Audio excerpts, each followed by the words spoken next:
të renë, që në base ne nuk e perceptojmë sot. Kjo evolucioni.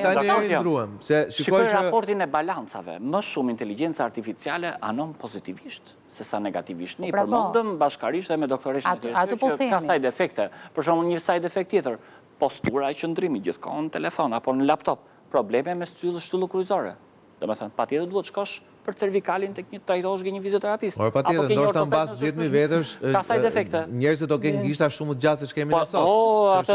Evolutive. Është evolucion. Ndalur parashikimet. Po patjetër, nuk kanë dalë sot, kanë dalë shumë herë se kaq para celularit. Po gjithë ideja është ne harrojmë që nga ai momenti deri tek ai momenti tjetër kalojnë qindra vite, mira vite, dhe ti nuk e di se qa ndodh me ne, qa ndodh me fëmijët tanë, me pasardhësit tanë, dhe këtu është problemi. Po dalim pak të tjera. Fatkeqësia e brezave është që nuk do e dinë se, ne një farë mënyrë nuk e dinë projekcionin, se çfarë do vi. Ose fatmirësia. Fatmirësia, po dhe fatkeqësia e kuriozitetit natyrës njerëzore. Po sot janë kriju dhe robotët humanoid komercial, që të bëjnë identik si njeri, edhe me emocione, si të është tashi... Jo, pra se ti të s'ka emocione. Jo, me emocione të hapin si ide.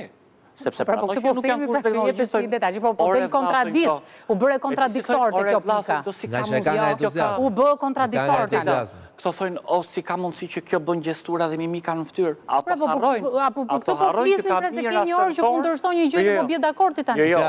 Pyetja është pse këto a bëjnë fëmijë apo jo? Është ideja. Po kishte dalur ai mitra artificiale që u bë. Është u larg. Ajo bë lajm fantastik. Dalim te diella artificiale para se shkojmë te mitra artificiale. Patjetër që ne jemi pro risisë, jemi pro inteligjencë artificiale, për aq kosa do të jetë menaxhueshme dhe për aq kosa kjo do të administrohet nga njerëzit dhe ne do të kemi bazat e duhura ligjore për ta menaxhuar, për ta administruar dhe për ta mbajtur në kontroll në mënyrë të tillë që vetë ne si njerëz mos të dalim të panevojshëm në një moment të caktuar dhe nga ku ndoshta elitave botërore mund t'i lindi nevoja për të patur qenie robotike që mund të jenë ndoshta lehtësisht më të menaxhueshëm se ç'jemi ne, po për të dalë tek diella. Sot kemi një platformë unike, e cila siç e tham u bë ndërkombëtarisht e njohur, Shqipëria ishte vendi i parë i cili aplikoi një sistem të tillë, por pikpyetjet edhe ajo çfarë duhet ne sot të punojmë është se si do të arrijmë ne të menaxhojmë funksionet që do të ketë diella, si do të arrijmë ne që këto të mos, domethënë mënyrën që do të bëjmë prokurimet publike, okej, patjetër do të bëjmë prokurimet publike. Unë mendoj që çështja e prokurimit publik është detyra më e thjeshtë e diellit. Më e thjeshtë, por mendoj që mos kalojmë tek diskriminimi sa i takon. Po besoj që nuk dalet vetëm aty. Po, dhe domethënë do jenë shumë funksione tjera. Përpara 10 vitesh në administratë publike u bë një reformë dhe kjo reforma ishte në çdo instancë të ministrive do të vendosej një zyrë e cila do të ishte për integrimin evropian dhe për afrimin e legjislacionit, gjë që nuk ishte ekzistuar më përpara. Dhe kjo ishte risi. Mendoj që në këtë moment që ne ndodhemi tani, diella do të ketë fëmijët e vet në çdo institucion, në çdo ministri, e gjykoj unë dhe u bë kjo me stafin e vet. Po jap qeverisë, jo po jap qeverisë dhe kryeministrit një ide që mund të ketë fëmijët e vet brenda çdo ministrie, njëjtë siç janë ngritur instancat e integrimit evropian, mund të ngrihen instancat e inteligjencës artificiale, nga ku do të menaxhohen platforma, të cilat do të jenë në ndihmë të turizmit, të kulturës, të arsimit, të gjitha këto për të menaxhuar ato elementët pozitiv, por nga ana tjetër edhe pasojat negative që mund të sjellë kjo. Dhe kjo kërkon patjetër virtual, thuati. Po, ca nga ata që kemi, do dalim me papunë pastaj që presim për të zëvendës ministra. Kuptim tjetër, kështu që më mirë të mësojmë me robot, jo me artificial, por me robot real. Po them që instancat brenda ministrive, instancat duhet të bëjnë menaxhimin e situatës së gjës së madhe që është diella. Kam që kryeministri ka iden tjetër, thotë zhduk këto instancat fare të marrë gjitha diella. Jo, kishte dhënë në një ide të ngjashme përpara disa ditësh në retorikën e tij që mund të ketë brenda çdo ministrie do të ketë instanca që do të bëjnë të mundur dhe do të jenë në mbështetje të digitalizimit dhe marrëveshja e përpara disa javësh nga Ministria e Infrastrukturës dhe Universiteti Politeknik e cila do të çonte futjen e nivelit digitalizimit në shkolla shumë të lartë se sa që është tani, edhe mendoj që edhe në një farë mënyrë shumë lajm fantastik që do të afektojë edhe pjesën e mënyrës mësimdhënies, gjë që vendet e zhvilluara kanë bërë vite më parë, ne kemi qenë në Erasmus, edhe dim që se çfarë ndodh dhe sa avancuar është në vendet e tjera më të zhvilluara dhe mendoj që Shqipëria ka ardhur radha tani për ta çuar në këtë standard. Megjithatë profesor kërkon që të ketë edhe një brez studentësh informatik të përgatitur për këtë revolucionin 5.0, 6.0 që Po, dhe më thënë... Po mua nuk më rezulton kështë, ndoshta më korrigjon, ndoshta kam gabim. Do ketë nevoj, pra edhe pse disa pozicione themi do të kurren, disa pozicione pune do të kurren, po do ketë shumë role të reja.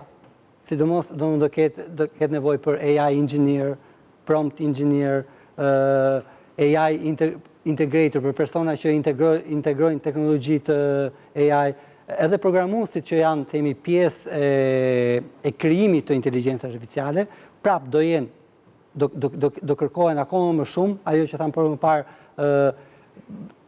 programuesit profesionist do vazhdojnë t'jenë, do jenë ato që do kritikojnë outputet që do na japin këtë teknologji, programuesit junior shumë mirë kalojnë tek prompt engineer.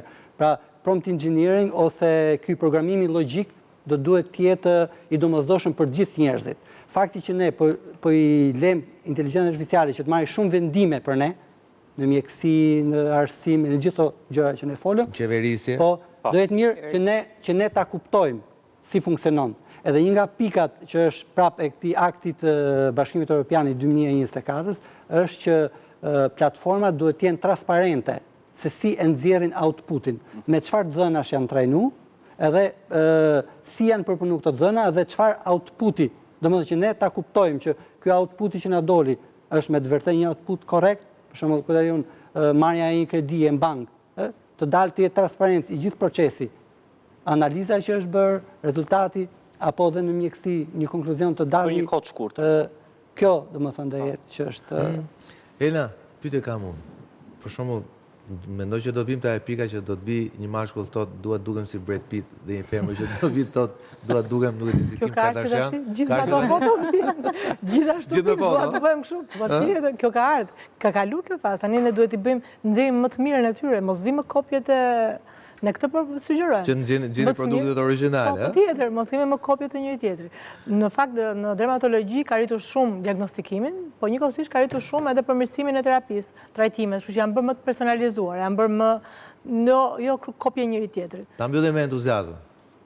Unë faktikisht më ka bërë shumë atraktiv një lajm që ka dalur para pak kohësh në lidhje me këtë mitrën artificiale. Domethënë ku po shkon teknologjia dhe inteligjenca artificiale që të krijojnë foshnjë të programuar. Dole dhe foshnjë, da? Patjetër, të programojnë ngjyrën e syve, tiparet, tipologjit, mitra artificiale sot ka qenë domethënë shumë interesant sokol, pra domethënë deri diku mendoj që mund të realizohet që të rrisësh një fëmijë në mitra artificiale në kushtet optimale, domethënë, okay, por që këto kanë nxjerrë edhe e kanë menduar që edhe të ndryshojnë në bazë të ADN-s tiparet. Pra e shikon që kjo inteligencë artificiale është vështirë ta frenosh. Nonsens, unë e suportoj dhe... Interesante, po edhe e frikshme. Edhe e frikshme. Do flasim prapë, sigurisht do mbledhemi prapë flasim, pasi kjo është një temë, si thatë ju vetë, tesën me ritme shumë shpejta dhe sigurisht ndoshta pas një muaji, pas 2 muajsh mund të flasim për gjëra të tjera interesante, por debati sot, biseda sot është shumë interesante. Elna, Sana, faleminderit shumë. Faleminderit Arsete, shkencësi ty kisha super parë. Florence Sidri, profesor, faleminderit. Armand, frenoj entuziazmin. Është e pamundur. Ky është rrethori personin, unë sot balla natë mirë.